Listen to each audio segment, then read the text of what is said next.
Welcome back to Garden Talk, brought to you by the Penn State Erie County Extension Master Gardeners. I'm your co-host for today, Mike Bailey, and along with me is Ellen Diplacido. Good morning, Mike. Good morning. How are you today? Good. Good. Hey, where are we going to pick up on our conversation today? The last couple times around, we've been talking about starting a garden, and we really kind of went into the idea so that so if somebody out there is new wanting to start a garden, we give them some hints. And we talked about, if I remember correctly, and correct me if I'm wrong, because sometimes I am wrong. Oh, I will. Yes, you're right. Thank you. Okay. Yes, I know you will. We talked about two types of things that you might grow in your vegetable garden. We talked about the greens, right? And we talked about, the kind of the standard vegetables like, tomatoes and peppers and eggplants, et cetera, and stuff like that. Things like that. And what was the key difference between those two? Well, there are certain plants that don't require as much sunlight during the day, like your greens. Okay, your chard, your lettuces, and the greens, the spinaches, lettuces, and that. Things Correct, like that. right.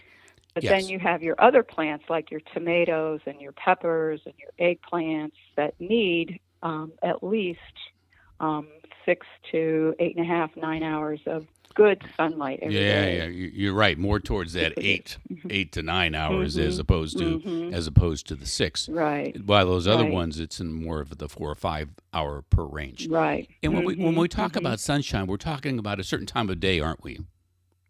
Yes, like midday to evening. Yeah, mid-morning to evening. Mid-morning Yeah, until evening. Right. yeah. Right. We're talking about So that. they really need that to produce the fruit. Yeah, that sunshine between 10 a.m. and 6 or 7 p.m. is a 6 whole lot p.m. different than it is Right. from 6:30 a.m. to 8:30 a.m. To noon or something. Yeah. Right. Yeah. Correct. It's not very strong Yeah. at that particular point. So then we also talked about soil. We went into that, right? And we talked about the importance of organic matter and why, because of the biological activity in the soil that kind of helps. And we'll come back to some of these things again and touch on them again. Right. In more detail. Sure. Right. Sure. But now we want to talk a little bit about water, don't we? Right. Water is very important. Like we mentioned before, you need your nutrients, your oxygen, and your water to have healthy plants. So it's very important that you have an adequate source of water for your garden. Yeah, because in essence, your plants are probably 80-85% water, and sometimes the fruit is even more than think that. about your tomatoes and peppers. There's a lot of water in those plants and in the fruit. Right. So you want to make sure that your water source is readily available. You don't want to have to carry water, a couple of hundred yards if you don't have to and stuff like that. So it gets kind of cumbersome. It's also something to think about when you're planning how big is your garden.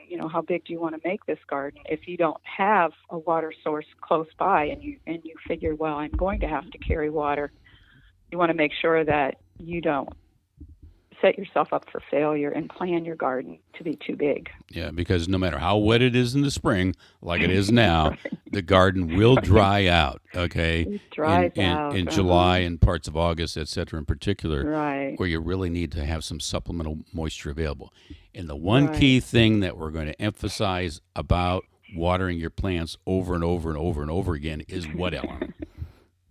That you don't water from the top. You water at the base of the plant in the soil, because it's the roots that need the water, not the leaves. Right. Absolutely. Right. Okay. And if you get the leaves wet, okay, that's when you set yourself up for some plant diseases, and particularly the funguses. So we want to, and we'll talk more about that as we get into that kind of thing. For sure. And the other thing, that we want to kind of touch on to kind of finish up this whole thing about,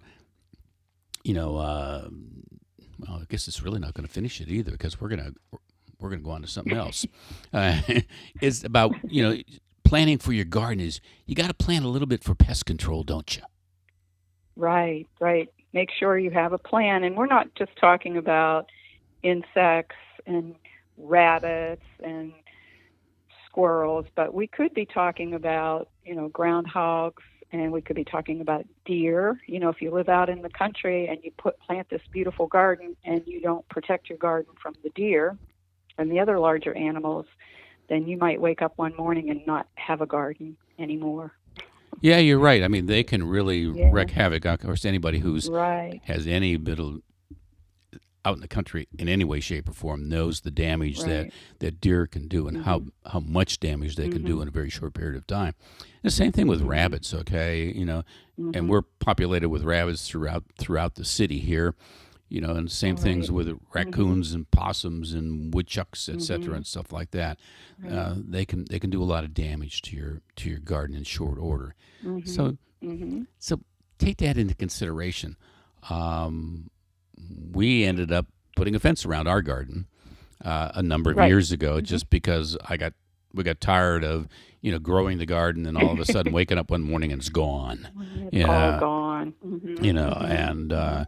so you have to be careful with all of that and be Right. prepared for that. So we put up a good fence, and because that's Mhm. what we do. Okay, Right.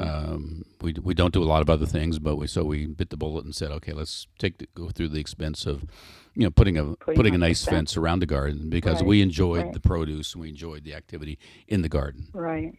Right. You don't want to put all that effort and into it and then end up without a garden or Yeah, good plants. I know even where I live, which is in a subdivision, we basically have to end up putting up a little. It's not like a metal fence or anything, but just that netting around our few little raised beds just to keep those rabbits and things like that out. right. So Okay, very good. 'cause they do So, like to come so in. Ellen, we're nearing our time for today. So keep in mind Okay. sunshine, soil, water, and a plan for pest control, particularly the Right. four-legged types of pest control, Mhm. because they can ruin Mhm. your garden in a hurry. And we'll talk about Right. insects and Oh, much diseases, more detail in later a little on. bit Yeah. later, and when it's a little bit more Mhm. seasonable. So we thank you Mhm. for listening today, Okay. and we hope you picked up a few little tips along the way, and hope to have you listen again sometime. Thank you now. Bye bye. Okay.